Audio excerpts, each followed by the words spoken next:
Yo, SojuTalk Nation! On this week's episode, we'll be covering Fuego releases from Taemin, Yuqi, and BTS. We'll also be picking up some spicy news coverage and keeping you updated in State of the Nation. So prepare your body, turn up the volume because we coming in hot. Hit me with that intro.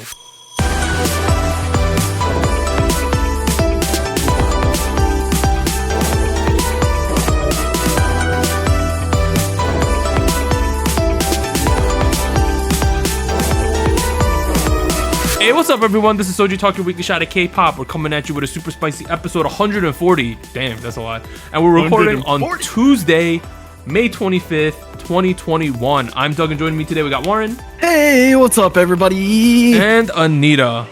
Hello. And as a quick reminder, check out SojuTalk on your favorite podcast platform, sub to us on YouTube, and join the SojuTalk Discord and be a part of the nation. Announcements. Normally, we record on Monday, release on Tuesday. This week, everything's one day late. You know, we had some personal stuff going on. It is what it is. You're getting an episode. Just so you know, we're only going to cover the stuff up to Monday that we would normally do in order to have equal amount of stuff for each week. So you're basically getting the same episode, just dropped one day later. All right.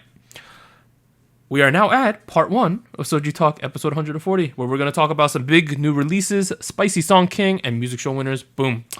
We got 3 releases this week, because the massive girth of Butter. We're going to talk about that for a long time. But at the top, the first song, that's gonna come last. But the first song, we have Taemin with Advice. So he is an SM, debuted 2008 with SHINee, 2014 as a solo artist, 2019 with Super M. Last 3 songs were Idea, Criminal, 2 Kids, 9 wins as a solo artist, 59 with SHINee. Interesting song, right? Interesting song. Lots of piano. I like that.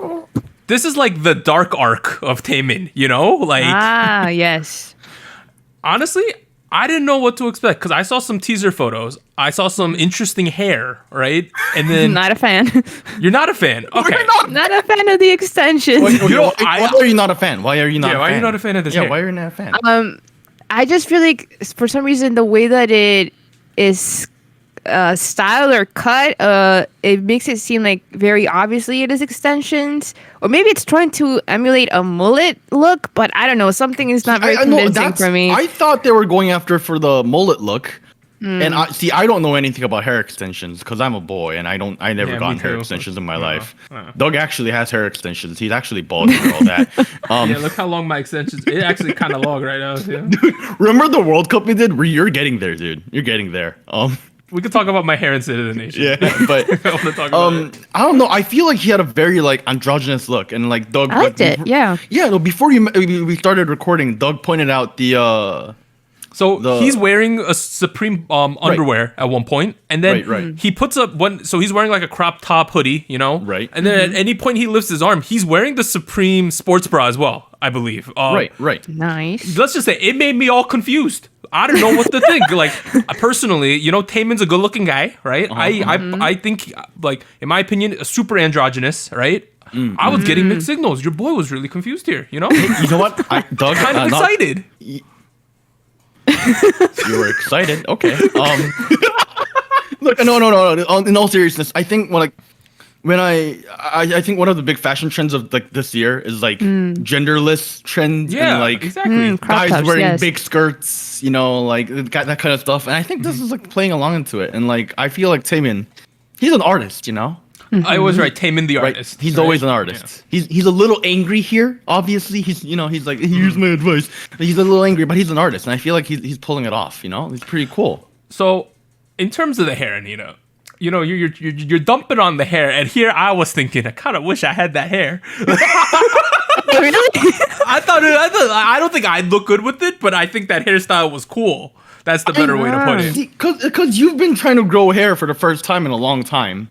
Yeah, okay. Well, let's talk about hair a little. Okay, yeah, I normally do buzz the sides and the back, right? Mm-hmm. Grow the top a little long. During the last 4 months, I didn't cut my hair, so it was getting out of hand. The reason my hair is ridiculous, number one, it's way too thick, right? I got really thick hair. It's crazy. That's a good thing, first of all. Okay, yeah. But the problem is, I have so many cowlicks on my head. What a cowlick is essentially when the hair moves in an irregular direction, right? Atypical. For instance, my 2 sideburns one sideburn is normal. One sideburn is the entire sideburn is a cowlick. It's going in a weird direction.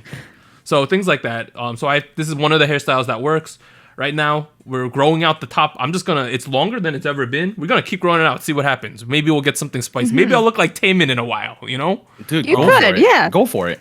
Get the back side of your hair dyed into a platinum blonde, you know? That kind of be cool. But going to the song, you know, I find this song to be interesting because like it has really. I think the verses are really strong, right? I have a little bit issue in the chorus where I feel like he sings the track, right, and then he sings the harmony of it, right. The harmony that was chosen was extremely high, like Super high falsetto. super high Yeah. falsetto harmony. I found that to be it didn't work for me 100%. That's how I'll put it. I kind of agree with you on that, and like Yeah. I was going to bring that up with a different track later on today as well, but I got that as well because like I don't know, it felt like the song would have been a little more grounded if it was like 2 pitches more down, and he would That's have what I had thought. Yep. he would have a lot more strength if you were to able to sing in a bit lower of a pitch. But you know, I mean, besides that, I still feel like the track was very solid. Like what didn't work for me completely was the whole piano sample. Oh, really? Really? Okay. Yeah. No, I like the piano sample itself. I do feel like it overshadowed Taemin a little bit.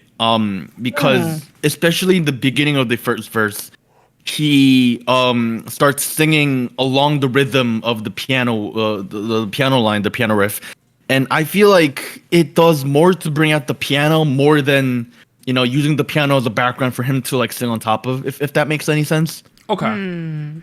I could see that. You know, Yeah. my overall feeling about this song is like with most of Taemin's releases, I feel like the songs sometimes don't do 100% justice to what you're watching on the screen with his performance. I kind of agree. Yeah. When I watch, I realize this because whenever there's a Taemin song, I always say you need to watch this with the music video, right? And I think it really just boils down to I think that what we get to watch is of a little bit. I'm not saying it's a big gap, but it's a higher quality if we were gauging based on a visual and versus the song based on an audio level. That's how I feel. Do we agree with that? I don't know. No, I kind of agree, to be honest. I was gonna say, for me, I feel like Taemin is such a performer. Like a lot of his skill, like he's very good vocally, but I think he relied a lot on his dancing, right? Of His course, performance, yeah, right. And I think that's still his strong point, going solo and all the stuff he's done with Super M and Shiny. I think like that's still his thing. So I feel like that's why I feel like whenever he comes back as a solo artist, I do feel like he tries different things vocally and concept wise, but the core of his solo career and as an artist, I think, is still very much his dancing, his performance. I agree with that, and I agree that's with that's why I think he's very atypical to standard K-pop. That's why we call him an artist, right? Because most artists are not judged on what we're seeing on the screen. We're normally judging them more heavily on what we're hearing. But with Taemin, I give them at least equal standing, maybe even the performance even higher. On a performance level, I thought the choreo was really cool in this song. The Casper, choreographer. Taemin always has like ridiculous choreography. He could be a straight professional dancer if he needed to. Like So good. he's so good. It's There bananas. was that one moment in the choreography where like he's like walking in the middle. I Yes, love that moment. yes. And he has that suit where the front is black and Yes. the back is white, and then the back dancers in front of him Yep. are wearing black. They're not black. They're wearing black, and then the people behind them are wearing white. The And I was white like, suits, yeah. that is the coolest thing I've seen in a long time. Like that was Taemin's so dope. he's just a cool guy. He's you a know? cool guy. I don't know. Like, kind of going back to your earlier point a little bit though. Like his last album, I forget the title. I forget the name of it. But like the two-part album, which he dropped in the second half of last year, I think were one of the more memorable albums of the year for me personally. I think on a performance level they were great. On a musical level they were incredibly standout and like some of the best stuff I've seen from that side of K-pop in a while. And here I feel like I haven't checked out the full mini album yet, so please, you know. But with this track alone, I do feel like it lacks a little bit. And it's not as grounded, and he was reaching a little too far into. Hey, here's the thing though. Yeah. I am open for him to change up the concept though. Like I know he's always changing up the concept, but I kind of like the direction they went this time. It was a little darker than what we're typically used to.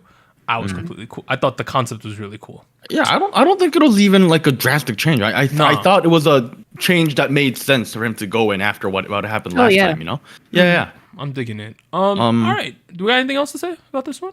Supreme bras. Yes. I want one now. Okay. You know. Get it, Warren. Get it. God, the resale is gonna be like $500 now. I'm not gonna buy, Supreme labeled. Go to Canal Street in Manhattan. And we'll get you a bootleg one for like $20. Dude, you are correct. That is the way to go. All right, let's go to the next song. We have G-Idol's Yuqi with Bonnie and Clyde. So she debuted at Cube with G-Idol in 2018. The last song she released, the other track. So she released a song last week called Giant, and now she has Bonnie and Clyde. So this is her like debut project that's going on. And 28 wins with G-Idol already, which is a pretty high number for really G-Idol. Good number. If you think about it. Okay, before we begin, I have a question about her the pronunciation of her name. Yeah. Is it because her Korean name is Ugi? Right. And then if I read her Chinese English name is Yuqi. She goes by Yugi in Korea though, for sure. She goes by Yugi in Korean? Yeah. Yugi like Yu-Gi-Oh? Like yeah. Okay. Interesting. Yeah. Okay. Well, she is Yugi to us in that case. This song was some trance rock stuff, right? This song was really good, in my opinion. Did not expect the English. Can I say that? I was not aware of this. So if you're not aware, Oogie is like, I wouldn't say fluent in English, really good at English, especially for a non-native speaker. Pronunciation-wise, some of the best I've seen from a non-native speaker. It's all in English. The song is all in English. Same with Giant. The pronunciation was on point for a K-pop song. Yeah. But both of the English songs, we have more English songs this week than Korean songs. True. You're no longer a K-pop podcast? No, we're a pop podcast. English pop podcast. I just realized that. That's kind of crazy. Yeah, I agree with it. Pronunciation was next level on this. Next level, yeah. I think that there's two strengths of this song. Number one, her vocal quality is ridiculous. Love her tone. Ever since G-Idol debuted, I remember the debut track. I forgot which one it was. Was it Lata? No, it wasn't Lata. No, it was Latata, wasn't it? Yeah. Okay, whatever. Their debut track. I remember when she sang, when she was in the blue dress on a couch, I believe, everyone was like, that girl's voice is so good. It's Who so is good. she? It's deep, right? That's what everyone was saying. Yeah. I'm so glad that she finally got to do a solo thing to show off that like extremely rare vocal talent that she is. I think it helped so much. Number two, I really like the progression of the song and the way it builds. And I found the chorus to be extremely catchy. Yes, I agree with that. What about you, Warren? I do find the chorus incredibly catchy. I do feel like it was a little rushed. I feel like I would have liked it. This is one of those songs where I feel like we could make it 5 minutes and I will still have a fun time. Okay. Like a longer chorus, better, like longer build-ups and rise downs and stuff like that. That could have been cool. But like that's not saying this song doesn't work. I feel like I had still a good time. I am getting. I mentioned Lady Gaga before. Yeah. I might be mispronouncing her name. I think it might be Oogie. It's Oogie. It might be Oogie. Okay, well, Oogie. Whatever.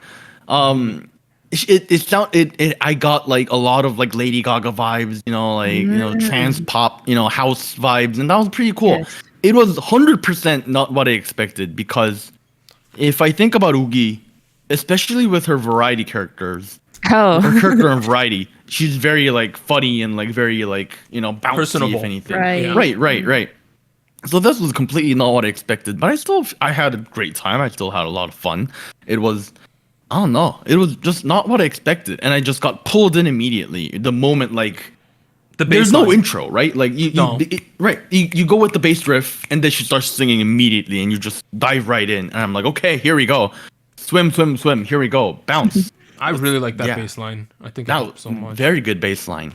Very fat and juicy. All right. Okay. Anita, how'd you feel about Bonnie and Clyde? I think title-wise, it makes sense. I don't know if it's just me, but when I hear of the title Bonnie and Clyde, I think of Dean, because he has a song Bonnie and Clyde, and that's also a really, really good song. So I kind of feel like the theme is kind of similar, same type of lyrics wise, like some sort of, I don't know if you want to call it toxic relationship type, but I was surprised because the lyrics made a lot of sense and they were catchy in English. I feel like either they had like a writer like do it all in English and then use that, or if it was like the demo that it was like just used to just transfer the lyrics and she's saying them. I don't know. Whatever they did, I think they did a great choice because it made sense, and I feel like I could hear this on the radio here in the U.S. It would. Same. It would be nice. Not a huge fan of the music video. I know that it's supposed to give this very like nighttime, like crime type of vibe, but some of the editing I feel like was kind of choppy. Like she's going back and forth between like a memory and then an apartment scene. But I don't know. For some reason, I feel like the quality of the song and like her singing, I was expecting a little bit more music video wise. There's no choreo. I saw like a fan cam of a live stage that she did somewhere. Very, very minimal choreo. And I wonder if they were just like, we're emphasizing her vocals. And I was like, okay, I guess that makes sense. But I feel like if there's going to be a live stage, it should really commit to it. And I feel like I kind of was left wanting a little bit more. So I don't know. I feel like song-wise, very good. The rest of the stuff, like the visual aspect, I feel like there could have been more. I have a complaint. I have a complaint. Yes.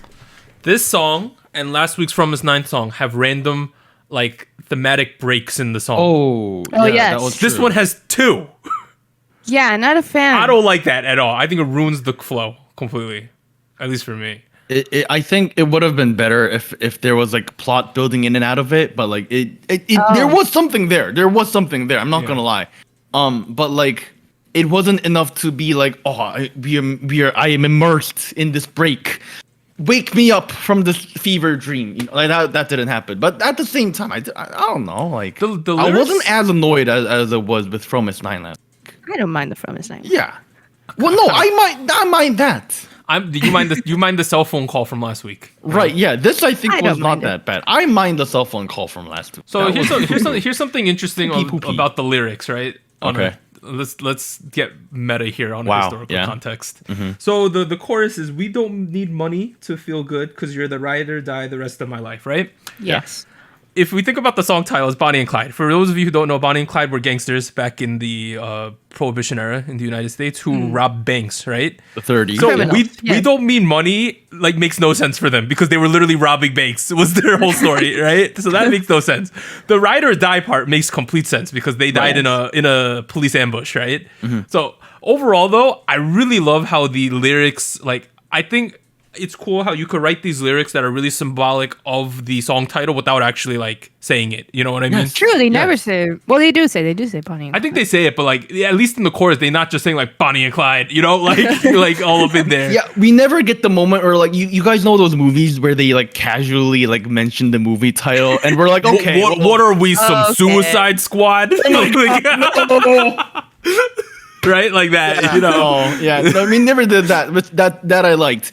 I will be honest. This does feel like one of those examples where like the lyrics aren't too much. Like they have a concept, they have a direction, and like it was like, okay, we're playing along with it, but we're not like committing to like 500% to it, where it feels like we just have too much. I had decent expectations for this, right? Because Okay. I'm a fan of Yuqi. This exceeded it for me. I'm also excited that Cube keeps giving the G-Idol girl solo stuff because Soyeon's also going to come back soon. That's in the report of comebacks. Wow. And if you remember, she had one song in the past, so it's not a solo debut for her. It's a comeback because she already had one. Wasn't that before she went into G-Idol? Jelly. That's what it's called. 3 years ago. Okay, yeah. Jelly. So she had that one as well. But overall, though, really fun song. Both of these songs, Bonnie and Clyde and Advice, would be great on like a workout playlist or a running playlist, I think. Oh. Jam. All right, but we're finally here, right? We're at the big thing everyone wants us to talk about this week. I'm gonna give a tiny disclaimer. Okay. Okay. Everyone listening at home, pay attention real quick. Listen to my voice. You're already listening to my voice. The three of us are not the biggest BTS fans in the world, nor are we ARMY. But we will try to give our honest opinions on Butter and what the song does. And, we don't have any high concept knowledge of what they're trying to really accomplish, or if there's lore here, we don't know that. We're just going to tell you how we feel about this song individually, right? And compared to other songs individually. So that's it. Don't hate us too much, we're just giving our opinions. If you're entitled to your opinion to think that we're wrong, wait, no, let me put this up. If you're entitled to your opinion about the song, I hope that you also feel that we're entitled to ours about it, right? Boom. We're here, though. BTS is Butter. BTS is Butter. So they are from Big Hit Entertainment. Butter. Now in the Hype umbrella. They debuted 2013. Yes. Last 3 songs, Life Goes On, Dynamite, and On. 131 music challenge, which is the highest number out of any artist. Oof. Butter. They picked the perfect title for the song, number 1. Ooh. It fit really well. Every time they keep releasing English stuff, I think the pronunciation gets better and better. I think it's getting really good. Mm. I think the main thing that a lot of people are talking about is how this song, I'm not going to say stacks up, but how it compares to Dynamite, which is another English market song that also kind of hits a lot of the same notes that Butter does, right? So I think we should first talk about that. On a genre level, I feel like it's pretty obvious that they're like playing off of Dynamite, like for sure. The same family. Mm-hmm. Right. Let's talk about Dynamite real quick, because like when Dynamite dropped, people were like, "Oh, this is Boy With Love 2.0," True, I remember people saying that. Remember? Yeah, people said that. And like I was like, no. Boy With Love is 0.5, Dynamite is 1.0. Now I'm feeling like, okay, Dynamite is 1.0, Butter is like 1.5? Okay. Yeah? Like I feel like it's in the BTS has like a couple phases of their musical careers. Yeah, this is in the same arc for sure. Right. This is in the same arc. And like if Dynamite was like the big statement piece from them for this arc, this is going off of that, like kind of thing. Because like Dynamite, let's be honest, it was probably one of the most popular songs of last year. Not only is it one of the most popular songs of last year, I thought it was one of the best songs of last year. I believe we gave it Song of the Year last year. We did, yeah. No, I think it was one of the defining songs of K-pop for the thing. What's the thing? For the year. What? For the year. What do you what? What was that? Okay. No. Dynamite was great. It was a romance song. It was wildly successful.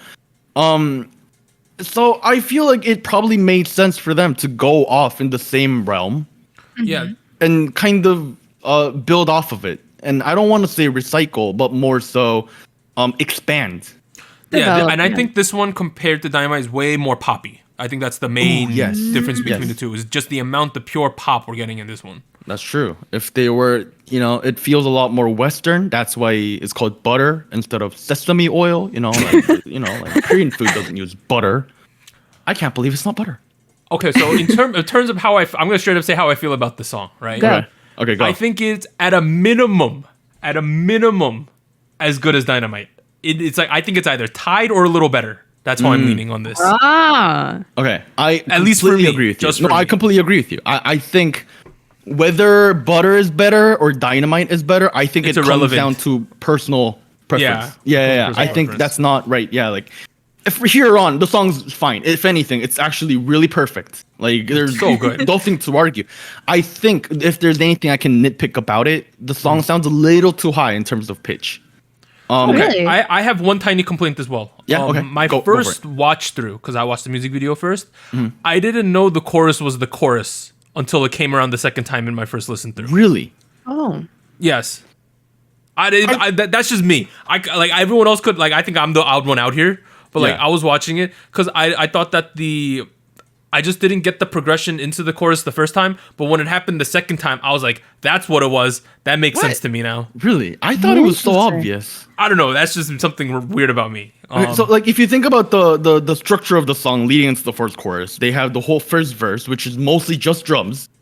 And then they introduce like the electronic pianos, which is very, very subtle. And then they suddenly go off into the chorus, which is like you bring out the synth like, well, I guess for me it's more or less. So the first one is with the bass line, right? They're singing. Right. The second part is like more or less straight vocals, right? And then it goes into the chorus. I just was a little confused because I felt that there was just like, it wasn't obvious to me like, oh, we building into this chorus. I felt like the chorus just happened, but on listens now, it completely makes sense to me. Okay. I do feel like the song was a little short, and I was waiting for more. right, the chorus I feel it could have been a little longer. I feel like we could have had a longer like third phase of the song. I don't know. The verses were short too. We were at the chorus by like 40 or so seconds. And I feel like if we had taken a little more time building, you might have had a better time figuring out this is the chorus, this is the verse. We are at point A of our journey to the destination that we are traveling to during this journey. I want to also say something. There's sometimes in K-pop songs, when they insert the rap verse or whenever the rapper comes in, it feels like, oh, it's time for the rapper. Let's drag him out here. Rapper. This song just flowed perfectly into the rap thing. Like it felt so cohesive, way more than a lot of people. You know what? do. Can I talk about the rap real quick? Yeah. Oh, yes. Because historically and traditionally, I have been not a fan of the BTS rap line. Yes. Let's be honest. That's fair. You know? No, that's being very fair. I was never a fan of the stuff they do, especially the harder they lean into the more hip hoppy stuff. I've been like, oh, here I think it's perfect. It's perfect. It's perfect. Everything about it is perfect. It's just so good. You know what? I'm gonna go as far to say, what's so funny? That was not a joke. I think I'm gonna go as far to say I like the rap better than the vocals here. What? Really? Yeah, because I feel like Ooh. I have nothing against the vocals. I think the vocals were fine. But if I can nitpick a little bit, what stuck out to me in terms of like stuff I can nitpick on is like how high it is. And I feel like they were squeezing it out a little tad bit, which traditionally is a criticism they get every now and then often. But I haven't agreed with it. But here I feel like I'm kind of seeing where that comes from. So that's one thing. And then on the other hand, the pronunciation of the English was not, it was not perfect. It was good. It was good. I'm not saying it's bad, but at the same time, I wouldn't, like say it's like 500%, perfect, And in that aspect, I feel like the rap section flowed incredibly well. And Suga especially. Yeah, Which nice did guy. so well. Welcome back. That was Welcome so back. good. That was so good. Other things I liked, right? They did an army shout out. They Oh, spelled out yeah, army that real was quick. nice. That was cool. That was cool. My two favorite shots in the entire music video. Number one was the solo dance breaks in the elevator. Oh, I thought that was so good. cool. That was so cool. Number two, when they start dancing in the gym, I'm gonna call it, in the tracksuits, when that all of a sudden happens.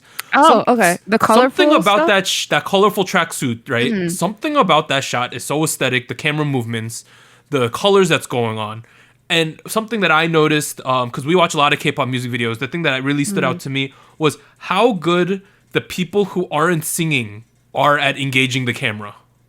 They're acting. Yes, they're Because performing. there are many times in music videos where, K-pop's I'm gonna sing, then you're gonna sing, then this kid's gonna sing type of thing, right? That's generally how K-pop works.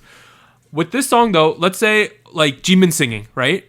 But you see like J-Hope, you see V, like they're eating the camera with their performance in the back too, right? So if you're a fan of those guys, you're like, bro, look at him, he's still doing it. That was something that really stood out to me. I think that because obviously they're consummate professionals, but like the little details like that really tie everything together, in my opinion, especially on second and third watches. Constant engagement. There's always things to look out for, like Just because every you're not watch, the one you see new singing things. doesn't mean you're not there still, Right, And yeah. they did that perfectly. I do feel like that gym section of the music video, it felt something about it felt very K-poppy. Yes. Yes. It just Yes. felt very BTS too. Like I don't know why. I really don't know why, but I was like, man, this is the BTS. It sort of felt like the Dynamite like chorus Yeah, too. it felt like- where it's like, oh, here's the dance. Everyone watch, Right. We're This is doing- very break yeah. it down. I'm gonna break it down to look at me. Like, are you Also- yawning while I break it down? Like, It's also like they do such a good job now where they realize, all right, we don't have to do the most ridiculous choreography ever done in K-pop. Like we don't have to one up anyone, right? Let's just do choreography that fits the song, fits the beat, and is aesthetically pleasing. And I think both with Dynamite and Now Butter, they did that perfectly with the choreo they're doing there. It's not too hard. It flows exactly with the concept that they're going for. right. I mean, Yes. it's a funky, Motowny disco track. If they were doing If they were tutting randomly, right? Right. If they were doing this all of a sudden, like that would It'd be strange, right? Yeah, that'd be weird. No, I think it went perfectly. I think what they're wearing generally, their styling. I'm usually not the one to talk about styling. I was a big fan of that. Like, Very classy, very clean. very classy. They don't, because okay, let's talk about the video and the song itself, right? Because it's clearly directed towards getting more Western fans on board. I agree. I Right, think that's right. something to say. Obviously, I think it's a cool shout out to the armies, and it's obviously we're reinforcing the fandom we have. But also at this point in their careers, where essentially they're at a phase where they're expanding as much as possible in the Western market. This is their attempt and a jab to grab as much American people as much as possible. You know, appeal to the suburban boys and the girls. You know, like I think in that aspect, it worked out really well. I can imagine. The same demographic that was very excited about Justin Bieber or One Direction 10 or 15 years ago being super into this. I can 100% imagine that. And you know what? I'm gonna up that one a little further. I think their moms and dads are gonna be on board with this too. This is a very generally pleasing song. Yeah. It's very like Gen public. Gen public safe. Right.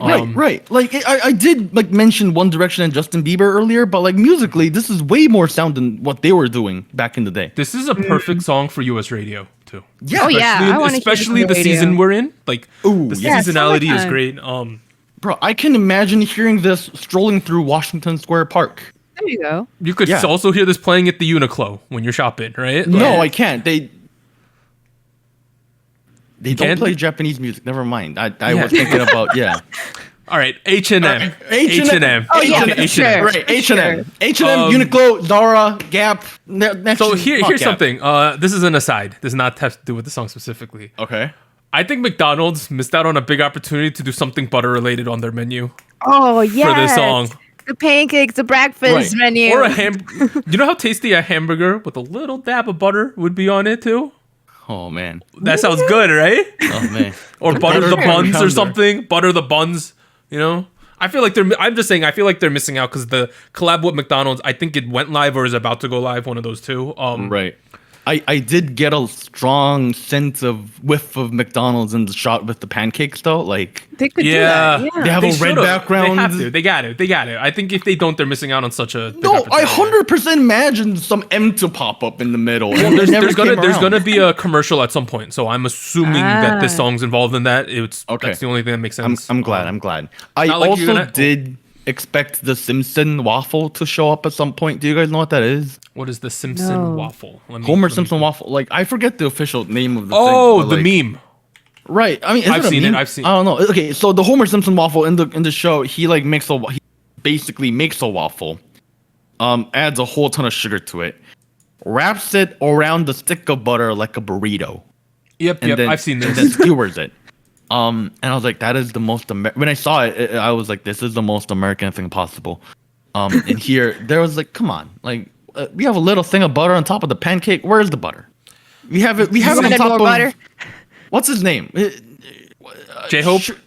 Yeah, J-Hope's hair is butter at some point, you know, like all slicked back and yellow, but like J-Hope was besides that, sexily eating the pancake at the end. You know, it was all sensual yes. over there. that was nice. You know, eye candy. That's fan service. You know, we like fan service. Oh. I don't know what I'm saying, but you know, Well, I don't think that counts as fan service. here's the thing. So obviously, the expectations every time BTS and Big Hit releases something now is the highest it could ever be, right? Highest it's ever been in K-pop expectations. They keep on doing the big hits though every single time. They ain't flopping with stuff right now. It's Really? nuts to me. I don't agree. Oh, you don't agree? I don't agree. Why? Because okay, let's look at this song, "Life Goes On," "Dynamite," and "On." I think two of those songs were great. I think And- two of those songs are legendary tier. Yeah, I think one of the songs were okay, and I don't think the other song was good. So basically, what you're saying, if I understand correctly, is you Okay, think Butter and yeah. Dynamite are legendary tier. You think Yeah. On is alright, and you think Life Goes On isn't the best. No, I think "Life Going On" is aight, and then On isn't the best. "On" is Okay. yeah, no. And then if we go further, I would put Boy in Love in legendary tier as well. I would probably do that as well. I don't know, like I wouldn't go as far as to say everything BTS puts out is banger after banger. but I do think they are a lot more stable in terms of. Okay, I think the best way to put it, the floor is super high when we go floor to For ceiling. them. Right, Yes. right. That's what I would say. I think on an average, they are way better than more of the other groups out in the market right now. I don't know. It was good. Lots of black and yellow, lots of black and white shots, True. Yes. lots of sexy looking men and sexy sounding Anita, music. how'd you feel about the choreo and the whole package? I kind of wanted a little bit more choreo, but I think True. it made Okay. sense in the style of the music video to focus more on like shots The of the vibe. members. Yeah, The it was vibe. very aesthetically pleasing. I think the vibe of the music video was very clean, very classy, like not too complex on the color scheme.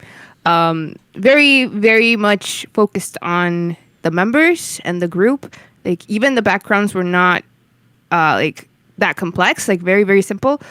So I think it made sense to not have too much choreo as well. I saw like the live performance they did for the Billboard Music Awards, and they show off the choreo there. So that made sense for the performance side. I thought it fit the song as well. One thing that I forgot to mention earlier in the conversation, but we did mention how it felt a little short, that we kind of wish it would have been a little bit more.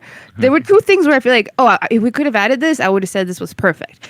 I wanted more of the pre-chorus melody, which is kind of Yes. like the more... Dun, dun, dun, dun, dun, dun, dun. Yes. I think Jimin is the one that sings it in the first one, but it's definitely more singing than the That would have helped your boy Doug recognize that we're hitting the chorus. as exactly well. right. Like I thought it was really, really nice, and I thought like, I wish it was a little bit longer before we went to the chorus. And another thing, which I don't know, maybe it's just me, but I kind of thought that yes, there was some rap lines for the rappers. The focus was very much on the vocals, but I kind of thought J-Hope could have used a full more verse. A couple I more don't know. bars. Yeah. I thought that it came out towards the end. He had his I want to call it like a line because it was kind of staggered. But I don't know. I kind of was expecting it to be a little bit more. So that was the only thing that I would also add. But other than that, we kind of covered all the bases. Very, very good song. And personally, I would say I prefer this to Dynamite. I agree, Anita. Can I talk some accolades? Yes. These are some ridiculous things. Yeah, I'm just looking at the bullets. These are a lot of bullets. So the first Big boy one, bullets. Butter has set a new all-time 24-hour record of 108.2 million views. Wow. Surpassing their own 101.1 million view record for Dynamite in the first 24 hours on YouTube. So 108 million views in the first 24 hours, and it now holds the number 1 and number 2 record spots on YouTube's all-time top 24-hour music debuts. Additionally, they set an all-time record for the biggest YouTube music video premiere with over 3.9 million peak concurrent viewers. Oh my gosh. The previous record was Dynamite at 3 million. So they have a 33% increase in viewership for this song to Dynamite. In less which than a is- year. Wow. Yeah, In a that's year. if that's a stock, you buy that. That's a big increase there. You're best in that. Next, number 1 on iTunes top song charts in over 100 countries.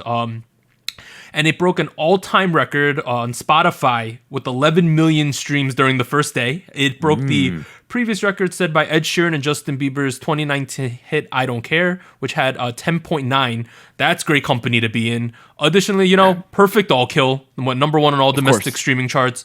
And then finally yesterday, 2 days ago at the Billboard Music Awards, they won top selling song with Dynamite, beating out these ridiculous songs: Gabby Barrett and Charlie Puth's I Hope, Cardi B and Megan Thee Stallion's WAP, The Weeknd's Blinding Lights, Megan Thee Stallion Savage featuring Beyonce. It's crazy to beat those things. Yeah. Additionally, they won top duo/group, top social artist, and top song sales. Man. Wow. Top selling song. That is a certified biggest hit of the year. Yeah, if we're talking about how music is a money game, that is the biggest selling song of the year. So they accomplished the thing that music's trying to, because music is twofold. You're trying to make art and you're also trying to make money, right? Right, So, right. Crazy. I think that wraps up our butter. We spread it out everywhere. You know, we're out of it. You know, it is what it is. All right, other big releases this week. Tribe. I don't know what we're calling them yet. So they released Rubadum, not Rumpapum or something. Rubadum. And Hypin released Fever, which is a B-side music video. TO1, that used to be TOO, they released Son of Beast, and they are now under CJ E&M's new label, Wake One. So, because they used to be under Stone. Stone kind of got kaput by CJ, so now they're under a new one called Wake One. Hayes released Happening, which features Song Joong-ki acting in the music video, and we know he's super popular right now because of that Vincenzo drama that happened. True. That song's really good. Gaho released Rush Hour.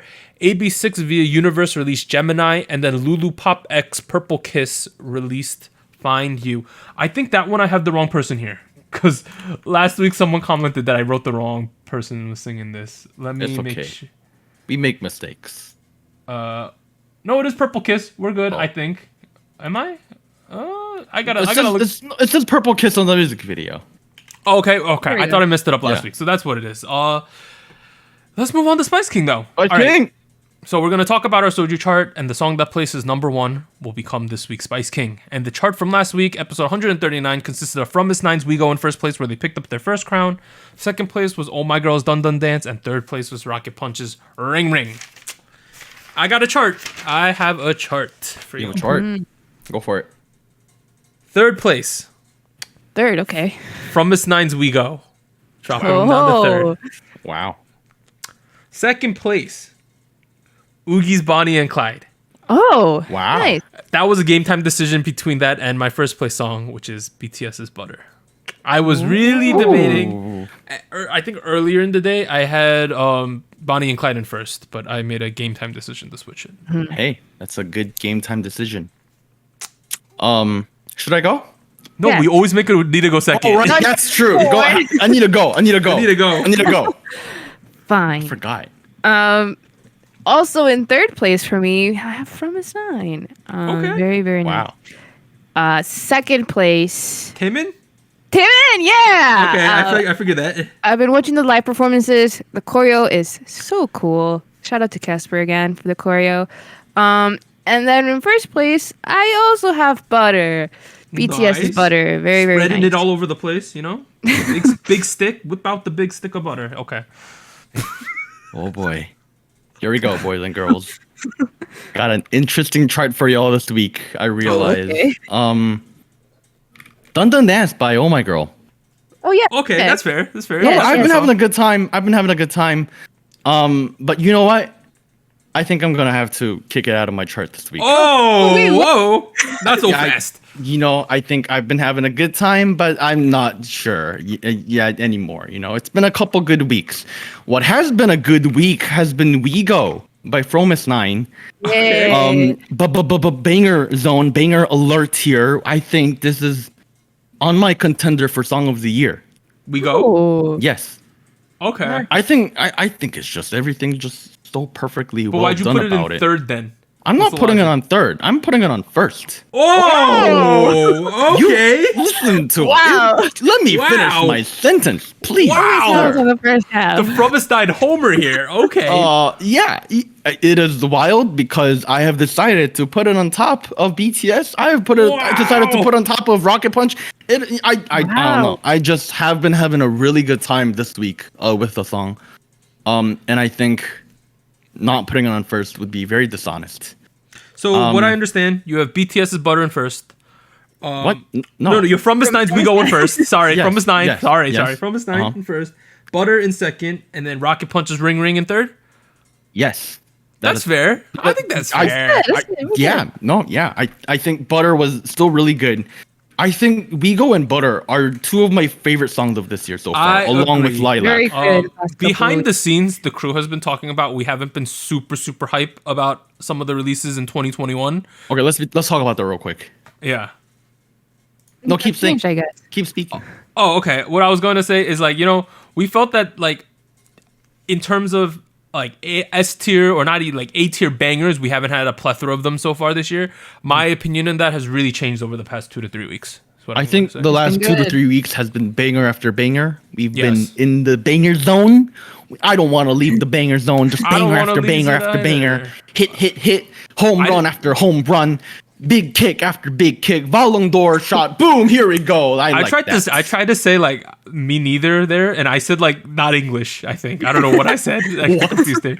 But to wrap up the Soju chart, first place with 8 points we have BTS's Butter. Second place with 4 points we have From Miss Nine's We Go. How do we have 4 points? Isn't that 5 points? It's 4 points. 4 points. Oh no, it's 5. I can't count. I can't count. Yeah, you can't count. Yeah. I can't count. Go back to elementary school, Doug. Okay, so 8 for Butter, 5 for From Miss Nine, and we have a two-way tie for third place. And we can't, it's unbreakable, so it's a tie. In third place with 2 points each, we have Yuqi's Bonnie and Clyde and Taemin's Advice. So that is the Soju chart. That's a good chart. Butter in first, good chart. Yes, We Go in second, and then Advice and Bonnie and Clyde tied in third. That's a super solid chart. Mildly annoyed at the lack of ring. Sorry, Warren. But hey, you know what? I think we are in a flood of good music. True. I'm kind of pissed about the Dun Dun dance too. I love that song too. You didn't even rank it.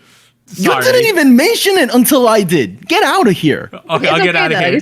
I'll get out of here and head on into show winners with Anita. Exactly. Right? So hit us with them. Yes, and it's actually okay because the 2 big winners were NCT Dream and Oh My Girl. Wow. So NCT Dream had a couple of wins with Hot Sauce. They won in Show Champion, M Countdown, Show Music Core, and Inkigayo. So they're at a total of 4 wins for this comeback. And then we have Oh My Girl, Dun Dun Dance had its first win on the show. So yeah, and nice. That's only 5. Normally we have 6. So Music Bank was canceled this week because a production crew member tested positive for COVID-19. I know we're trying to get out of the pandemic situation, but still be safe, everyone. It's not over yet. But this is the end of part 1 of Soju Talk, episode 140. We'll be back after a short break. 3, 2, 1. Boop. Hello, SojuTalk Nation. This is Anita here with a quick PSA.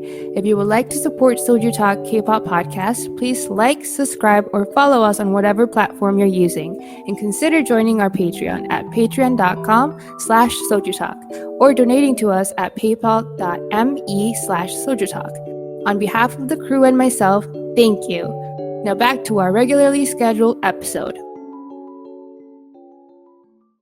We are back at it with part 2 of Soju Talk, episode 140, where we discuss recent K-pop news and events and give you the state of the nation. Boom. This is our second time recording this because I really effed it up the first time. But on May 17th, it was regretfully confirmed that G-Friend will be leaving Source Music after 7 years and overall leaving the company on May 22nd as the members have not renewed their contracts with the company. So this already happened. They already left the company. Yeah. According to reports, Source Music has applied for the 여자친구 in Korean and G-Friend names for trademarks at the Korean Intellectual Property Office.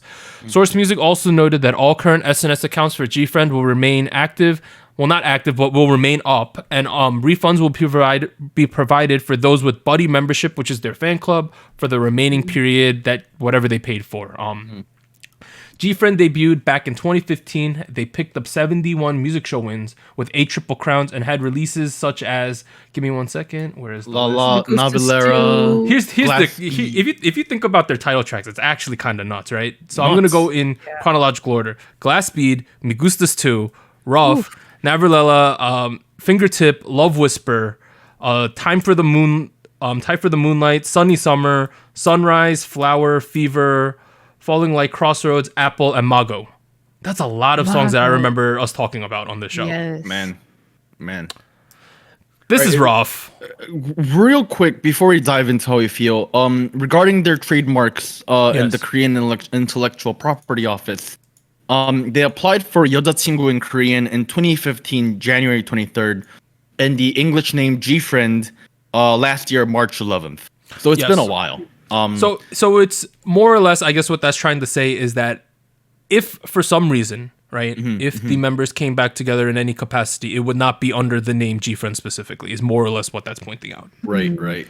Because Source Music owns the rights to those names, which is very typical for music and groups and things like that. This is not an exception. Everything is like this. This is not Source Music trying to F over these other girls. This is not what... Yeah, I think the speculations about like who's getting F'd over here more or less lies with the overall what's going on, right? Yeah. Let's talk about what's So yeah. 7-year curse, which means which is referencing the phenomenon in K-pop where initial contracts are 7 years, right? So the 7th year is where a higher amount of groups than normal disband. That's more or less what that is, because you have to renew contracts there. Yeah. All I'll say before we even speculate anything is that we have no clue what's going on behind the scenes in terms of how contract negotiations were, even if there were contract negotiations or what there was. Right. It's not our place to really like choose sides in what's happening, right? Because who knows? Right. Maybe Source wanted to restructure. Maybe G-Friend, the members weren't happy with the contract. Maybe they just didn't want to do K-pop anymore, right? Who knows? True. Who knows? I mean, it's really sad to see them go, because they've had a lot of hits in their career. They've had some rough spots in their career, but overall, I do think they were one of the hallmark girl groups of this era, right? Yes. Right. If From, you think from about the slippery 2010s, stage, dude. Man. Slippery stage to now. Rainy stage. that was the whole thing. I remember showing my friends that who don't listen to any K-pop, and they were all like, "Man, these girls are trying so hard. This K-pop thing is wild. Why are their knees okay? Please." Yeah. Like, man. Remember the whole schoolgirl era, like in the beginning, like They were the queens of that, dude. right, yeah, they were at the top of the tier, and that the music was really good too. Like, sure, they had a viral moment, but Navalera and like Rough were like, man, like, Dude, those are like some legendary songs. In my yeah, no, opinion. that was great. Man, Especially Magustas too. I think that's I would say their hit. most popular song, their biggest hit. Here's the thing. I think the reason why this is hitting so hard is because how quick this happened with no development, right? right, yeah, Sometimes with groups, you see the writing on the wall. There's no comebacks for like a year and a half, and you're like, oh, this is not that good. Right, And then yeah. when there's a disbandment announcement, you're like, well, it was gonna happen, right? Or you're not too shocked. This is crazy, based on the fact that we consider them, I would say, at least a top 10 girl group, probably top 5 at their peak. yeah. I would say around now, maybe like somewhere in like maybe number 7, something like that. Maybe even lower than that or higher than that. But it's just crazy because of how quickly this came out. I feel bad for the members, because they released all this SNS expressing their thanks to everyone for supporting them and looking towards the future. I feel bad for their fans. Like, I know man. as a Wiz one, IZ*ONE, we had a ticking counter that we knew it was going to end at a certain point. Like the anime plastic memories, we knew it was going to end at a certain point, right? We had a limited shelf life in our group, right? Like we knew that it was going to end. And we had time to mentally prepare ourselves for the inevitable, right? But with something like this, if you are deep into their fandom and you really care about it, it's like pulling the rug out under you real quick. It's all of a sudden done. Boom, gone. I don't know what to say before. Like, it's incredibly sad. Like, if we had, because I feel like I was very confident that they were gonna keep doing stuff. We were excited for the Source arc in Right, Big Hit, yeah. the Source High Umbrella, that arc that Right, we were going yeah. on with Apple and Mago, that kind of stuff we were getting. We had a whole trilogy of albums. The Hue series, Labyrinth, Song of Sirens, and Walpurgis Night. Yeah. Right. That was supposed to be a thing, and I felt like that was like rebooting G-Friend. That's the whole vibe I got. Like from the music video that we got from Labyrinth, like, and that never happened. That just dropped. I was like, why? If on an objective level, right? If I'm looking at how they charted on Gaon over their career, right? Glass Bead was at like 25, right? That was their first song. Migus's 2, where we started to pop up, that reached number 8, right? Right. And then they had an incredible run over the next 3 years where almost all of their songs were in the top 11 with like a bunch of number 1s and number 2s, right? And then once we hit like 2019, we all Sunrise around then, that was pretty good. But the last 3 songs, Crossroads, Apple, and Mago, reached 32nd, 54th, and 42nd, respectively. Right. See, here's the thing, right? Like, people are gonna look at that and they're gonna go, "Oh, maybe Apple, Crossroads, and Mago were like not good tracks." That's not how you look at that. No. In terms of K-pop, those numbers are low because the songs leading into those were not good. That's my that would be my argument. We see a slight tick up in terms of Mago because that was a full-length album.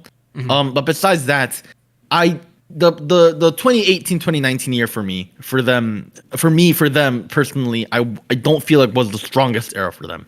I 100% agree. So you're talking like Time for the Moonlight, Sunny Summer, Sunrise, Flower, that kind of right. Fever. I remember covering Fever in the podcast, and I wasn't super big on it. And coming into the 2020 era with Source Music being being a new part of Hype, I was excited. I was like, okay, we're trying out different things. And unlike Fingertips, I was very excited with where they were going. Sure, I didn't like every single part of it, but at the same time, I was like, I'm still excited. I'm still having a good time overall. And it, the flower just drops dead before blossoming. That's how I feel.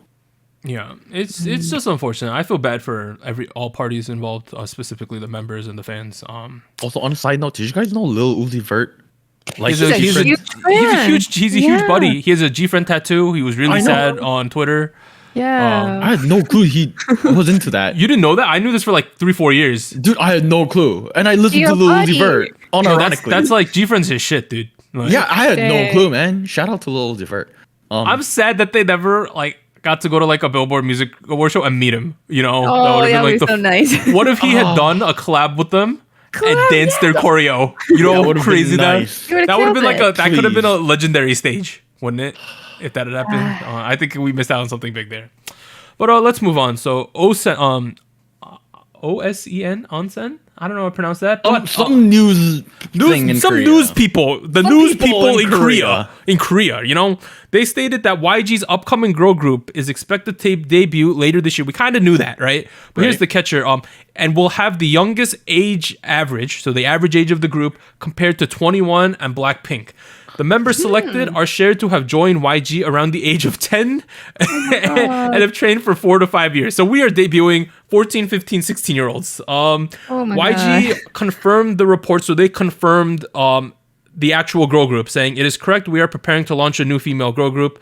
And as we know, YG previously debuted 21 in 2009 and Blackpink in 2016. I don't feel comfortable.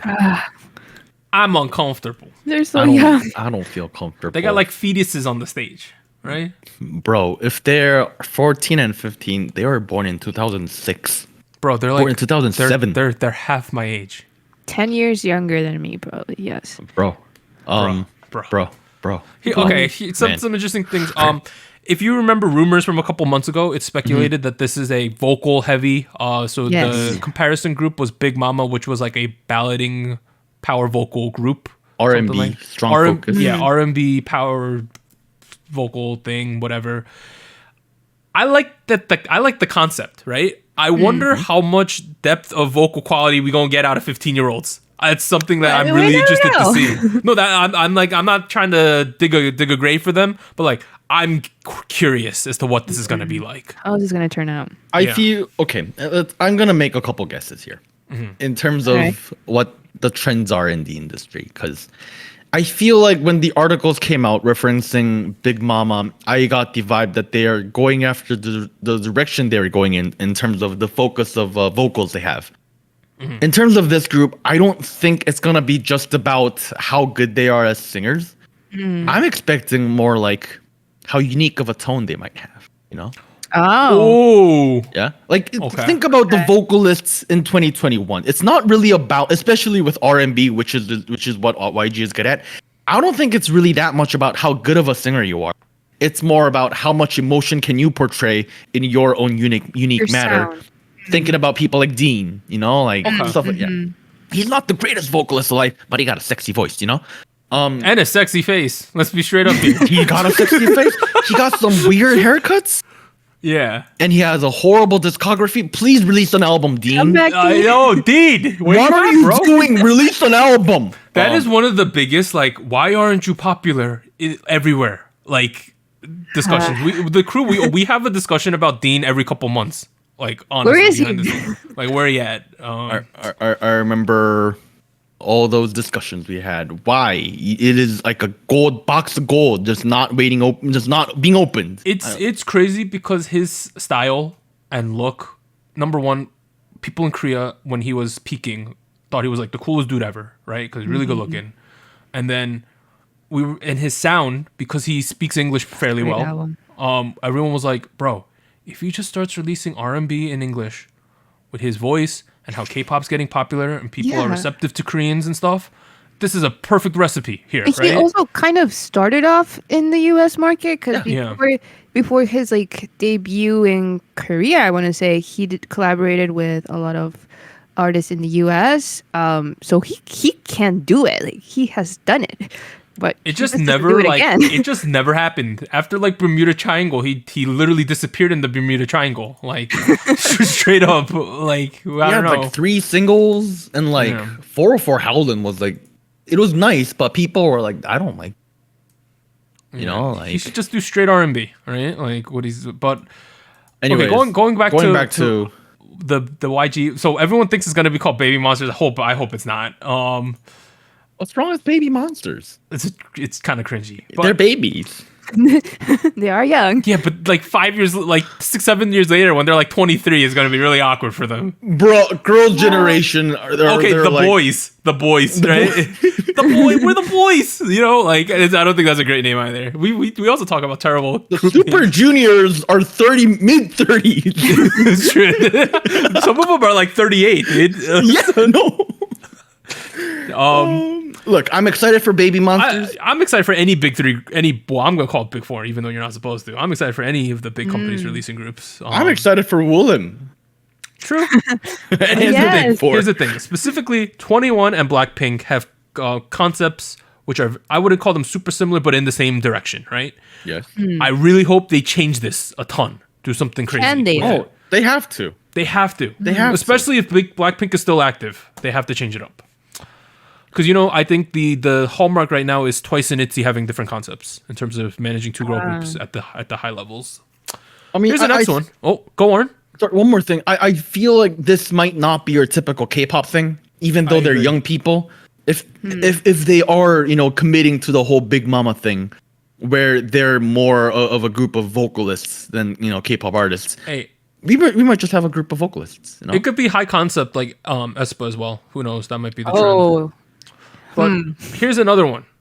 Mnet's going to do a girl group. Well, they're calling it debut project now, but y'all know at home it's a survival show, right? Oh, boy. It's called Girls Planet 999 or 999. We don't know exactly what it's called, but this one has been mentioned in the past, but it's going to premiere. It's confirmed for August. It's going to have 99 contestants, and those contestants will be representing Korea, China, and Japan with 33 participants from each country. The program will be broadcasted on Mnet, but also available through YouTube and the fan platform Universe. Oh boy, I have so many concerns about this, dude. Produce 48. Rigging. Season 3. So number one, rigging, right? That's number one. Number two, snake net, right? Number three, isn't it with 33 kids from Korea, China, and Japan?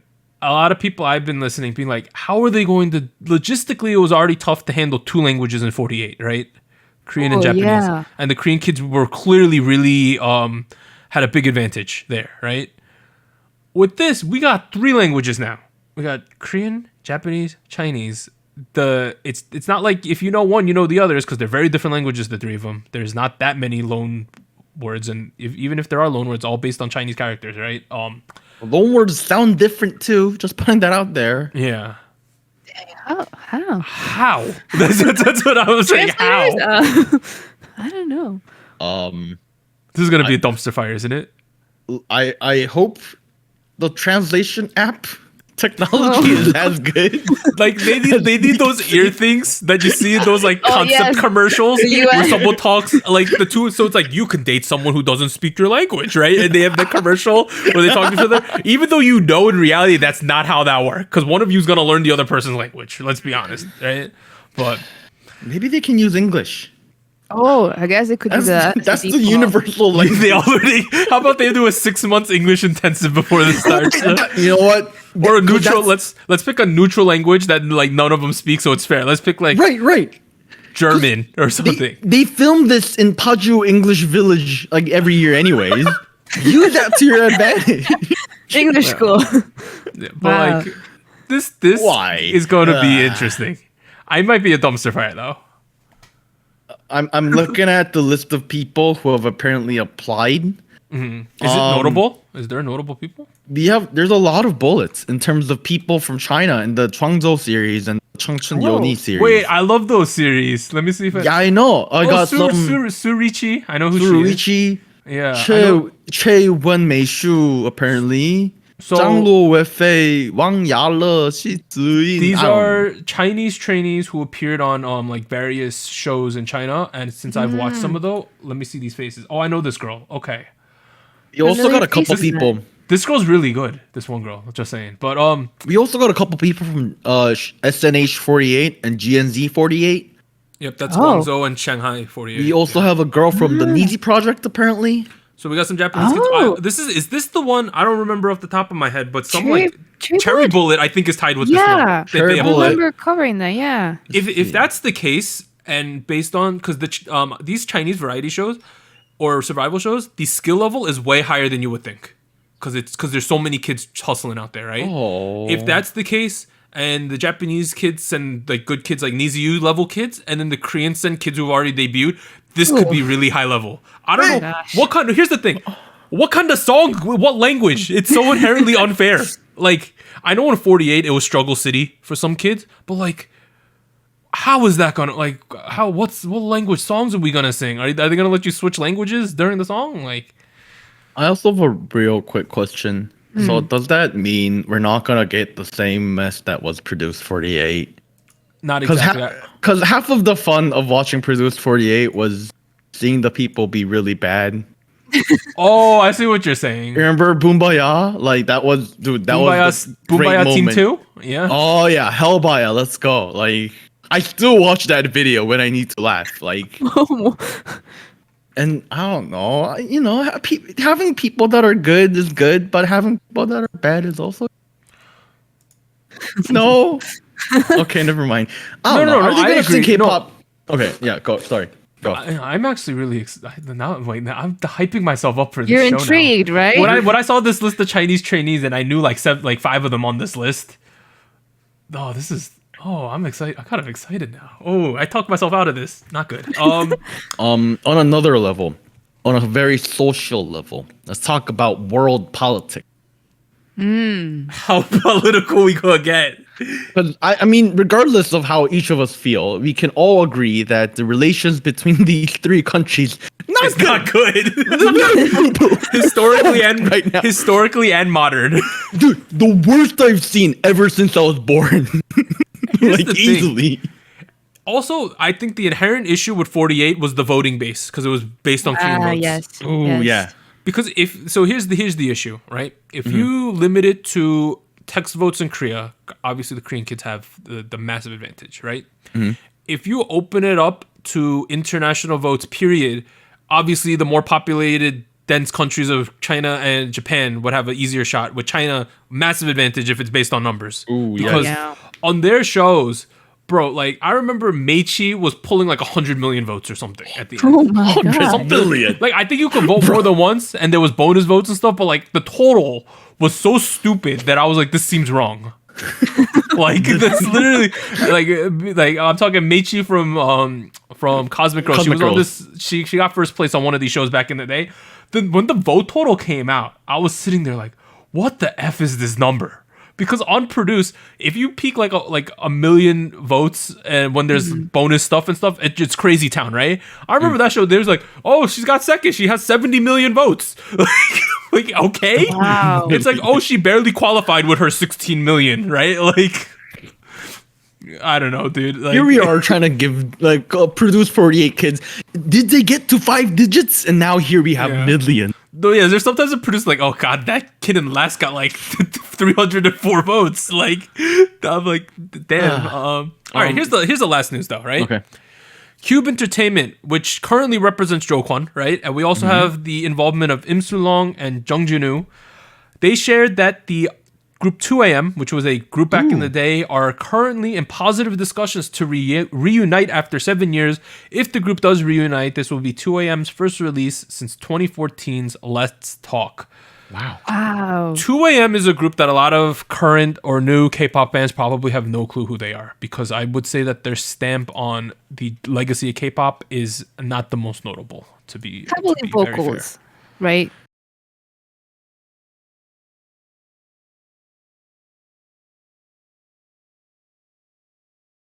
Most famous song is probably 2010's Can't Let You Go Even If I Die. Yeah.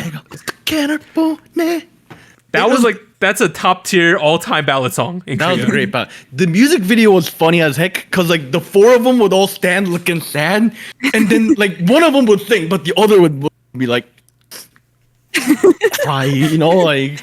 It was funny as heck, but the songs were great. The songs. So were great. everyone's homework is to go listen to some 2 a.m. Yes. I'm sorry, I'm gonna stop. Look, 2 a.m.'s great. I'm really excited to see their name potentially back on the plate. Yeah. Well, here's interesting. 2 p.m. was confirmed for June. Right. Yes, they're both coming back. Let's Hopefully. go. Yeah. I hope this one happens. Let's do a collab 2 p.m. and 2 a.m. Yeah. Didn't they debuted through the same show? And Yeah, guys they know did. that the Through 2 a.m. JYP. The 2 a.m. dudes were trained how to dance. They can all dance, you know. So. Hello, it's me, Warren. We are taking a break from the regular episode. We finished recording. I finished editing. I'm waiting for stuff to upload and whatnot. And I was catching up on the news and Twitter and whatnot because I've been inactive. I've been kind of busy the last couple of days. Turns out Jury is actually very sick and is going to be taking a break from being active. So to kind of go over the press release, she for unspecified health reasons, she needs a good amount of break. And with the opinions of a medical professional, they have decided to prioritize her recovery process, and that Rocket Punch for the duration of Ring Ring and the near future will be going forward as a 5-member team. Obviously this is it's kind of concerning. I've kind of mentioned this here and there, and I'm sure people who have listened for a long time kind of have an idea. But the way she progressed her career after Produce 48 was a bit of an inspiration for me. Where I was at a time of my life where I was progressing my career as well. So this is sad. This is very sad. And I hope that she feels better soon, and that the recovery process goes as smoothly and quickly as possible. As for Rocket Punch, I have no doubt and trust. I completely trust the members, and I'm sure that they will be doing really, really well as a 5-person team as well for the duration of Ring Ring. Obviously, the timing is very unfortunate, but things happen, and nothing should be prioritized less than health. Seriously. And I'm glad that they are at a time and place where they are able to make this decision. So, yeah. Let's get back to the regular show. Here's some other stuff. Yeah. Announced big comebacks, right? Okay. Another throwback. Boyfriend. Oh wow. May Boyfriend. 26th. 10th year reunion, I believe. Wow. So you're telling me G-Friend is going away, but Boyfriend is coming back? Apparently. Yes. Apparently, you are a switch hitter. Because, you know, G-Friend, boyfriend, it is what it is. Oh boy. All right, next. 17's Wonwoo and Mingyu featuring Lee, May 28th. Oh. In 3 days. That's kind of exciting. Haseong-woo, June 7th. June And 7th. Flying, June 7th. And Flying's that group that Anita and I kind of like low-key really like a lot of their Yes, stuff. Hot Potato. Hot Potato. Anita and I bonded over that song. We, June 9th. GOT7's Bam Bam, Mr. Snake himself. June 16th. Brave Girls, June 17th. Yes, Brave Girls. G-Idol Soyeon, June. And then that group we've been talking about all episode, Big Mama, right? June. They disbanded in 2012. Everyone's reuniting right now. Coming back. Let's go. The Brave Girls thing, I'm really intrigued. I really wonder what that's going to be like. Can it be the song of the year for summer songs? I hope so. I think if it's average, it'll still do really well on the charts. Yeah. Because I think everyone's yeah. waiting. I think, though, that this is one of those scenarios where a group that is not in a massive company, Brave Entertainment is not a massive company, now has the expectations of if they were a top tier group, right? Yeah. even though their popularity is based on a song that got popular long after it. You know what I mean? So it's not like the popularity was one that was driven by like slow building, right? Like a slow build of expectation. This is all of a sudden we're expecting you to release something good because the eyes of the world are watching, right? I mean, the argument has always been that they have been releasing good stuff, but they haven't had the eyes to support it. Yep. Whether that is a true or a false statement, this song is going to be what really proves that. On the other hand, I've been eating some kobok chip. Y'all know what that is? Those are turtle chips in Korea. Yeah, they got the sponsorship, and they did get that. I have a bag right over there. Injermi flavor, best flavor. Get the brown bags, boys and girls. So I also think Brave Brothers, their CEO guy, who probably is going to make the song. This is the most important song of his life, right now. The pressure, man. This is the most pressure he'll ever be under in his career, in my opinion. I think he needs to get a whole room of all of his friends in the music industry. They need to pick out the song and be like, which is the best, guys, right? And he needs his homies to really help him because this is the most important song this group will probably ever release. But, we're now at State of the Nation. Yes. Anyone do you want me to talk first, I guess? Sure. Go first, Doug. How's your life been? I've been dieting, right? Oh, yes. Yeah. Been trying to lose them COVID pounds that we gained in 2020 through stress eating. I would mostly consider it.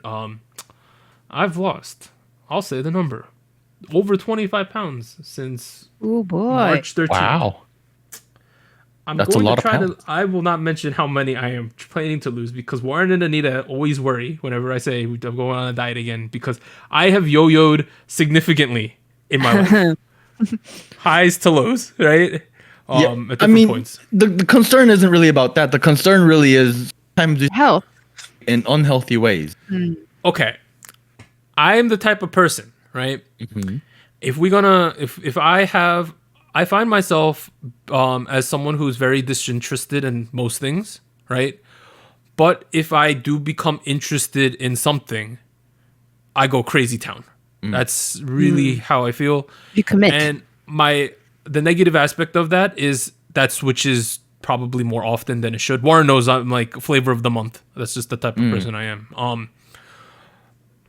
This diet thing, we're gonna try to do it for the long haul. I'm approaching the big 3-0, and I had like a bit of an existential crisis in like January and February, and I was like, bro, in a year. So I was like, I've been locked in this house for like a year because of this COVID crap, right? And in like a year from now, I'm gonna be 30. How about we go into your 30s like strong? You know what I mean? Yeah. I don't want to. You know how you go into most years, you're like, oh, New Year's resolution, I need to lose weight, right? You know how you do that, right? Or I need to fix myself in this way. How about we go into the next year being like, bro, did you see how much crazy crap I accomplished in the previous year? There you go. Yeah. I want to look at it that way when we hit 2022. That's the best way to summarize it. So I also think that a lot of my I won't get too personal. I think a lot of my mental health concerns or some other things that I think about myself is tied with my weight because I have been, I would say, overweight for probably all my life. I was a very heavy baby. I was like a 9-pound baby. I was a big ass baby. And I think a lot of it's tied to that. And I also think a lot of self-confidence, things like that are also tied to it. So, I appreciate everyone's support. You don't have to publicly support me, although it is because then I kind of feel pressure to do even better, right? Well, on this day of recording and release, May 26th, 2021, I, Warren, would like to publicly announce my support for Doug's weight loss routine. If you want to look at let me look at what week it was when we were. If you want to look at the episode that was released on March 17th, that was or March 10th, that was probably my fattest episode, right? Watch that one. Well, in comparison to March 17th, I think you look sexy and juicy. I think your butt is looking plump. My butt is popping right now, dude. Popping. I have not seen your butt ever since then, actually. Never mind. Yeah. I'm sure you have a nice and plump butt. Have you been squatting? Bro, squats all day, dude. Oh boy, let's go, man. I did like 300 push-ups yesterday. It was horrendous. 300? That's a lot of push-ups. Bro, I start at 25, right? I did 25 push-ups, and then I take like a 3-minute break. Then I do 24. And I take a 3-minute break, and I do 23, all the way down to 1. Oh my god! Holy crap, man. And by the end of it, I'm like drenched in sweat. My heartbeat is like 180. I'm like crying because the pain. Yikes. A lot of push-ups. Well, I guess you're healthy. That's the good thing. I'm trying to improve the health. Yeah. If I'm gonna be obsessive over something, self-improvement is not the worst thing in the world to be obsessed over. You're gonna end up like that guy from Parks and Rec. I forget his name. I'm gonna become Saitama from One Punch Man. If I get as jacked as Saitama, I'll shave my head. Just for the hell of it. Do you know what character I'm referring to? I think so. He's the one who's like all organic, all vegan. Right. Yeah. The complete Gru in terms of like. So my sister. Well, no, not my sister-in-law. My sister's husband's sister, whatever that is. I don't know how. Yes. Right. Yes. So Your sister-in-law. Is that sister-in-law? Okay, whatever. Yeah. So technically a sister-in-law. Your family. How would I know? You're supposed to know. I don't know if you call the non-married person in sister-in-law, dude. I don't know that. You know what I'm saying? Like, Okay, my some sister's person husband- you know. Some person you've met. Some in the person future. I know. She's like a strict vegan, right? Okay, yeah. I was wondering, like, bro, Doug, if you went vegetarian for like 4 months, how much weight would you lose? Considering right now, I'm eating so much protein. Like, I think there's ways to be healthy and vegetarian and unhealthy vegetarian. Like you can that's find ways if you want. that's fair. But it's all about quality of life, right? Healthy lifestyle, healthy choices. And the main thing is like, okay, I've been lifting weights on and off for like, I'm gonna say like 13, 14 years, maybe even 15 years now. Wow. Right? Yeah. At one point, I was like bench pressing 310 pounds. Oh man. Wow. And I'm only 5'9", right? They're a lot of muscle. We just gotta get rid of the fat that's covering it. Like I can feel the density of the muscle. You just gotta get down to it so we get the nice definition. But it's a work in progress. Other quick things, watch the tiny bit. I've scaled back my anime to an extent. Hitting a little bit of a wall.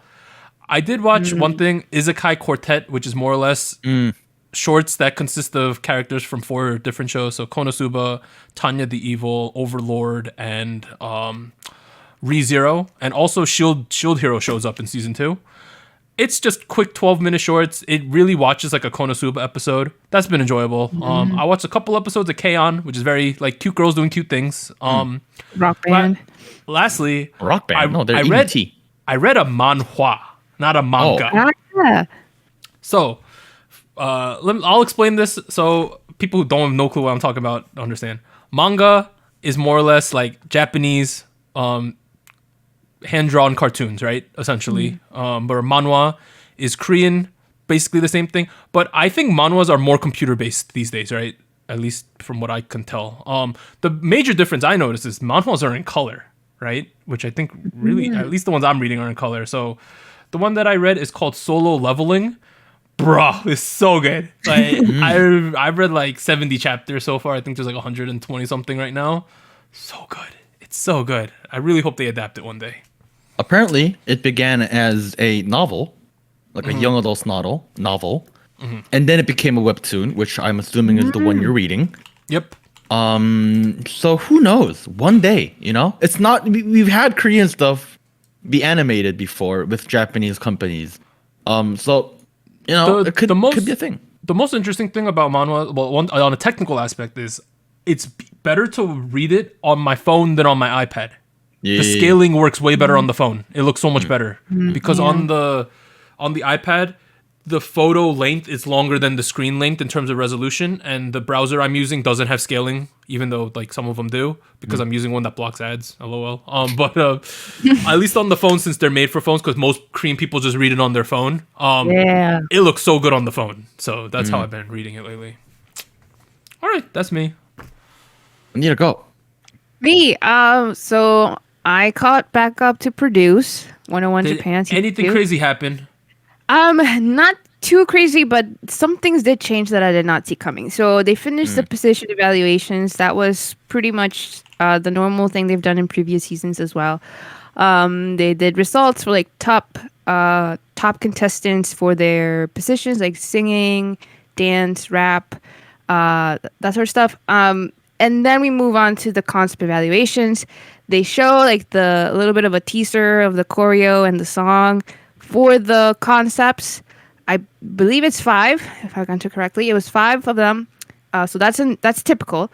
What they changed for this was that they told the contestants, you can choose the song that you want to go to.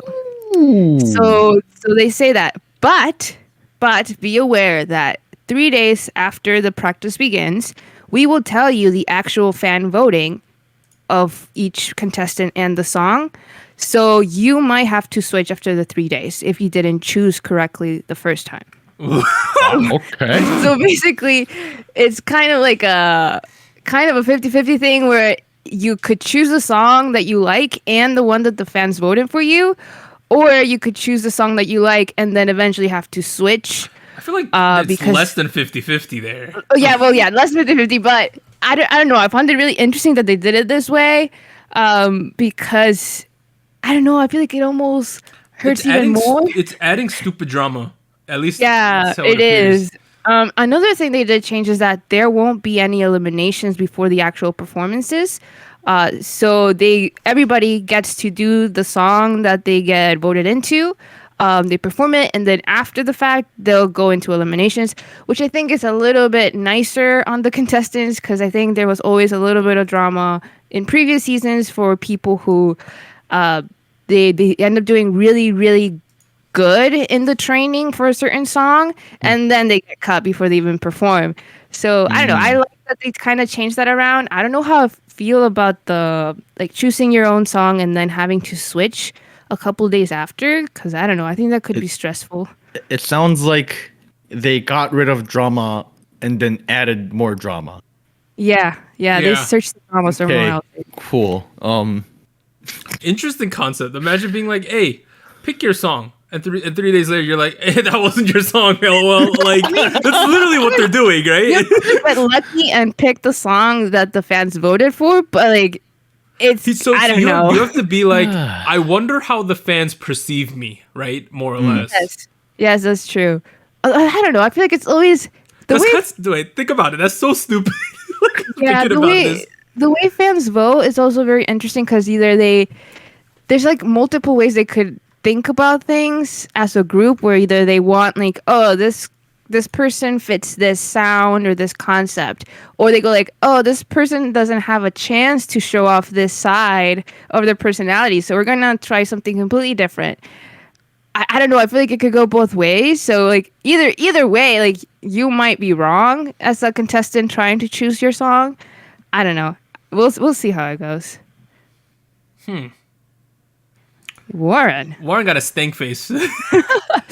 I'm still trying to wrap my head around that thing, and the logic behind that. Yeah, I don't know. I was trying to figure out one more thing to say so that I can transition into what I'm going to say, but I couldn't find anything to say. Well, our transition was not smooth like butter. Well, so I am an amateur podcaster. Goodbye. I am leaving the show. It has been a good episode. Someone's going to clip this, dude.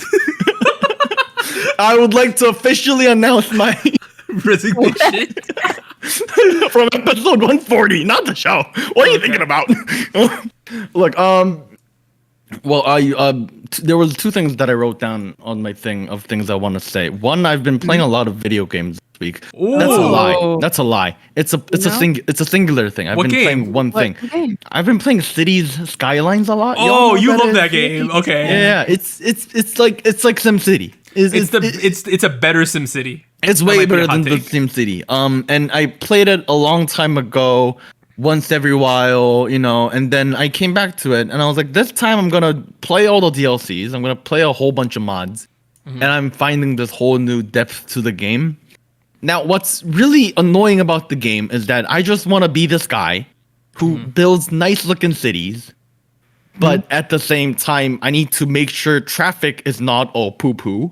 I need to make sure imports and exports are all nice. Pollution's low. I'm doing a decent job of pollution.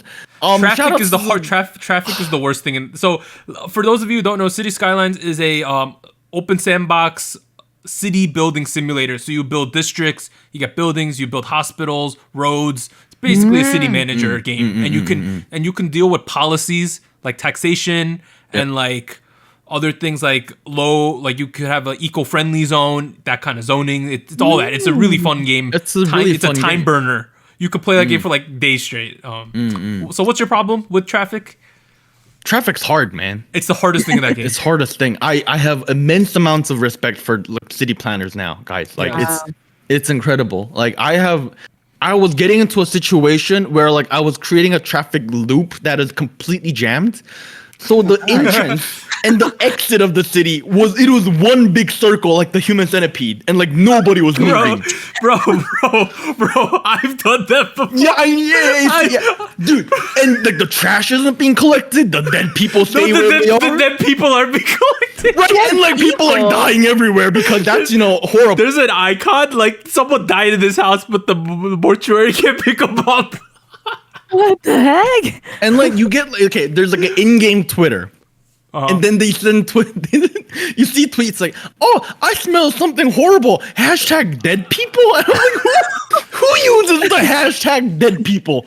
Bro, I had sewage problems at one point in my city. Oh my god! How do you have It's really sewage fun problems? though. It's really fun. I think one time I flooded the city on purpose. Like I had a dam and I just released the water on everyone. Oh, I'll be honest. It's kind of fun wrecking havoc and see everyone die too. That's also really fun. I 100% agree with this. You save the game, you kill them all, and then you reload the save. Re-zero. They're all alive. That's the it's all anime good. right there. Anita, if you played this, it's an addicting game though. It's so much fun. It is very complex though because there's a lot of things to pay attention to. Yeah. Great game though. So, anyways, I've been playing that. The reason I mention it, I don't know. I don't know why I did, but I did. So there you go. I also named one of the villages Jurytown. So that's the thing. Jurytown. The other thing that I kept running into over the last week was stuff about aespa's next level. Because I feel like we should add on to the conversation we had a little bit last week. I'm on the next level.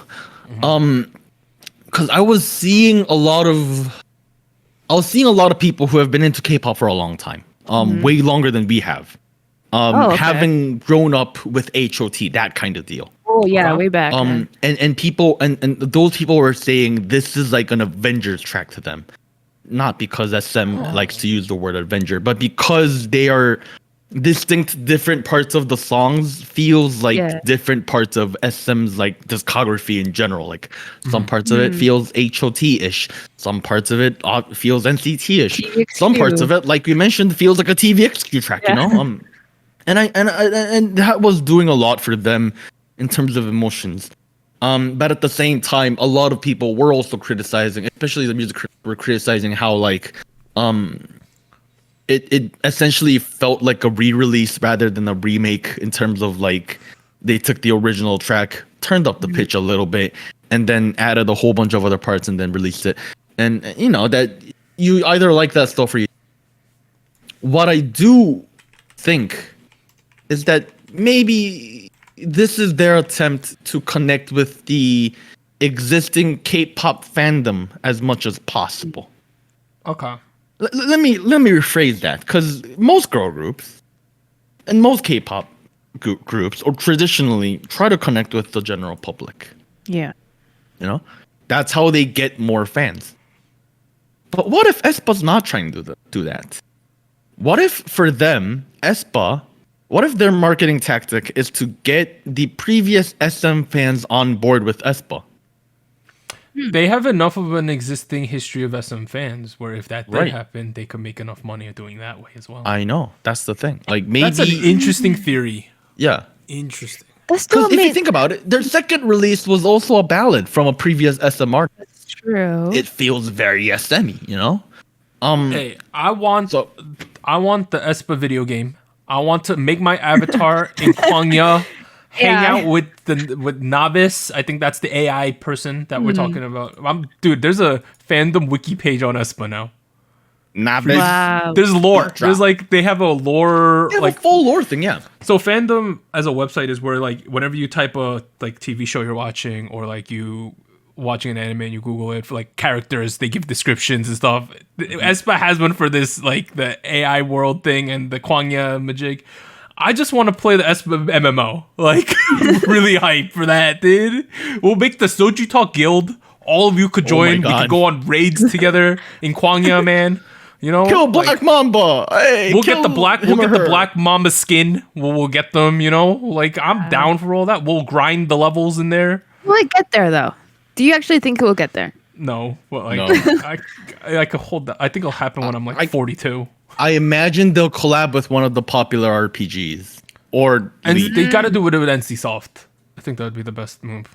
Are there any major games for NCSoft right now that's popping with the youngins? Well, I'm saying because they could do MMOs because they have Guild Wars series, Guild Wars 1 and 2 on there. Yeah, but like at the same time, like nobody that is within the target demographic of Vespa plays stuff from NCSoft, do they? How about they just What is do the it target with demographic, man?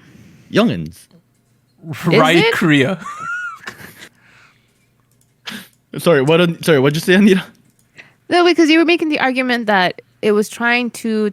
There was a theory, right, that they're trying to tap into the existing fan base, which would suggest older demographic, right? That's true. That's true. So That's I feel like, well, I guess my addition to that is that I don't know. I feel like it's still odd because it would feel like unfair to the group considering their age, their concept, very tech based, very much like online. I don't know. I feel like I don't know if they're actually purposefully trying to tap into like an older demographic of already fans of just SM music in general, or they're just not quite there into solidifying their own sound or where they want to go as far as the sound with them. I don't know. I'm still waiting. I feel like it's one is the result of the other. In my theory, right? Like they went with the direction of tapping into previous fans, and hence they have a weak character as themselves. You know, feels like one has caused the other. You do feel like that it is on purpose then that they've been doing. I would hope so. I like the speculation. I like this speculation you're bringing up though. As a whole, It's concept interesting. of re-energizing your initial fandoms. I mean, So it's it's unheard I'm of. sure. Yeah.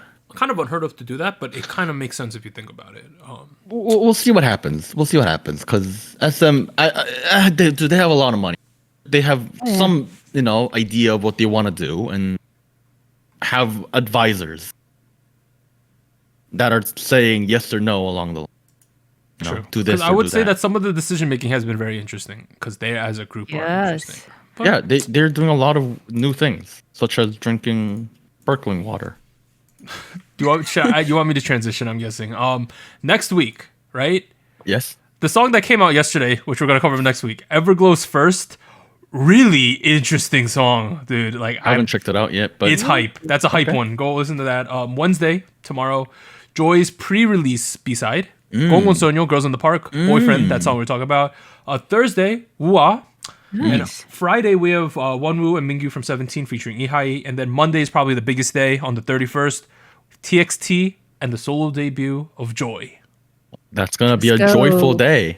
All right, shut up. This has been SojuTalk, your weekly shot of K-pop. I'm Doug. That's Warren. That's Anita. It's been a fun time. We'll see you guys I'm next Anita. week. She's Warren. How could you mix that up? It's incredibly rude. Okay. Bye, everybody. Bye. Bye. What was that ending?